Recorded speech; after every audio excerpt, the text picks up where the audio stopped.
श्रीमात्रे नमः। हरिः ॐ।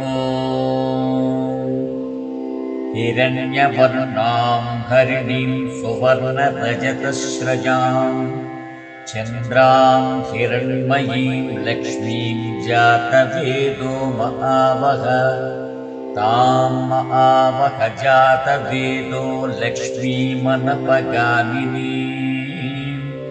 यस्यां हिरण्यं विन्देयं कामस्थं पुरुषानघम्।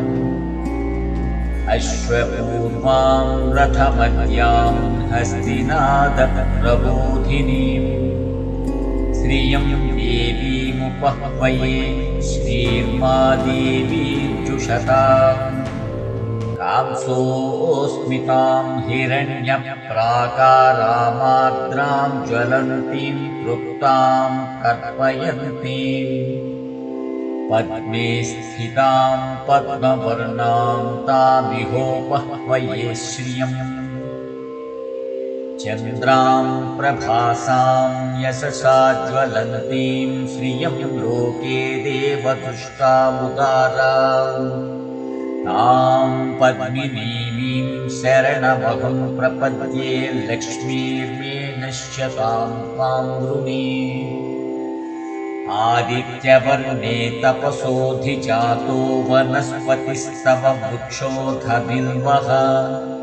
तस्य फलानि तपसानुदन्तु मायान्तरायाश्च बाह्या अलक्ष्मीः। उपैतुमां देवसखः कीर्तिश्च मणिना सह। प्रादुर्भूतोऽस्मि राष्ट्रेऽस्मिन् कीर्तिमृद्धिं ददातु मे।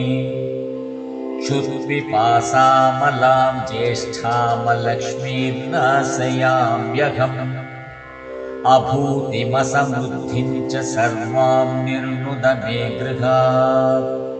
गन्धद्वारां दुरां दक्षां नित्यपुष्टां करीषिणीम्। ईश्वरीं सर्वभूतानां तामिहोपह्वये श्रियम्। मनसः काममाहूतिं वाचः सत्यमसीमहि। वसूनां रूपमन्नस्य मयश्रीः श्रियतां यशः। कर्दमेन प्रजा भूता मयि सम्भव कर्दमा। श्रियं वासय मे कुले मातरं पद्ममालिनीम्। आपः सृजन्तु स्निग्धानि चिक्लीतवस मे गृहे। निच देवीं मातरं श्रियं वासय मे कुले।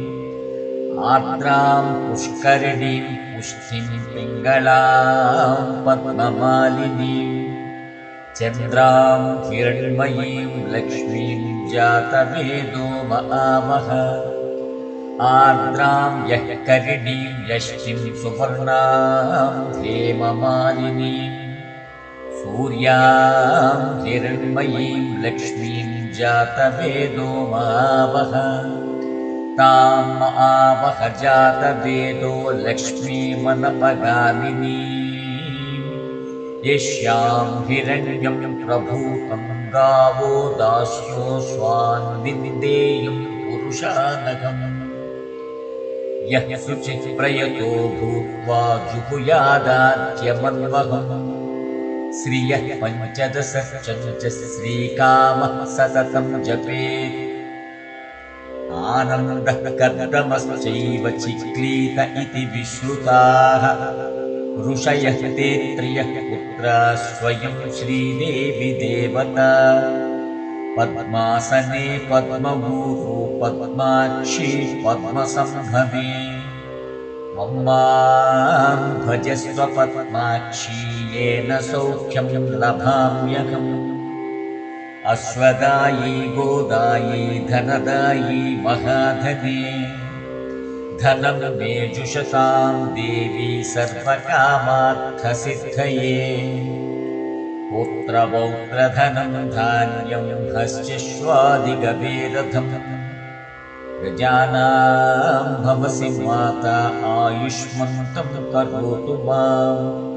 चन्द्राभां लक्ष्मीमीशानां सूर्याभां श्रियमीश्वरीं चन्द्रसूर्याग्निसर्वाभां श्रीमहालक्ष्मीमुपास्महे धनमग्निर्धनं वायुर्धनं सूर्यो धनं वसुः धनमिन्द्रो बृहस्पतिर्वरुणं धनमश्नुते वैनतेयसोमं पिबतु रुद्रः सोमं धनस्य सोमिनो मह्यं ददातु सोमिनः न क्रोधो न च माश्चर्यं न लोभो नाशुभामतिः भवन्ति कृतपुण्यानां भक्तानां श्रीसूक्तं जपेत् सदा वर्षन्तु ते विभावरि दिवो अभ्रस्य विद्युतः रोहन्तु सर्वबीजान्यवबृंहद्विषोजैः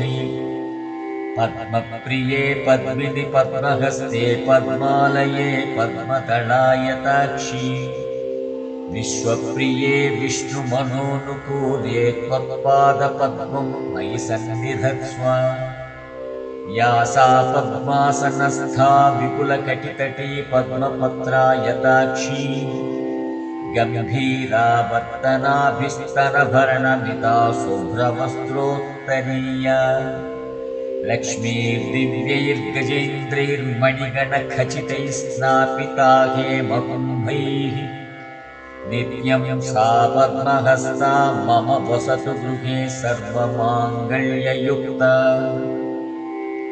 लक्ष्मीं क्षीरसमुद्रराजतनयां श्रीरङ्गधामेश्वरीं दासीभूतसमस्तदेववनितां लोकैकदीपां पुरां श्रीमन्मन्दकटाक्षलब्धविभवद्ब्रह्मेन्द्रगङ्गाधरां वां त्रैलोक्यकुटुम्बिनीं सरसिजां वन्दे मुकुन्दप्रियाम् सिद्धलक्ष्मीर्मोक्षलक्ष्मीर्जयलक्ष्मीः सरस्वती श्रीलक्ष्मीर्वरलक्ष्मीश्च प्रसन्ना मम सर्वदा वराङ्कुशोपासमभीतिमुद्रां करैर्वहन्तीं कमलासनस्तां बालार्ककोटिप्रतिभां त्रिनेत्रां भजेऽहमम्बां जगदीश्वरीं ताम् सर्वमङ्गलमाङ्गल्ये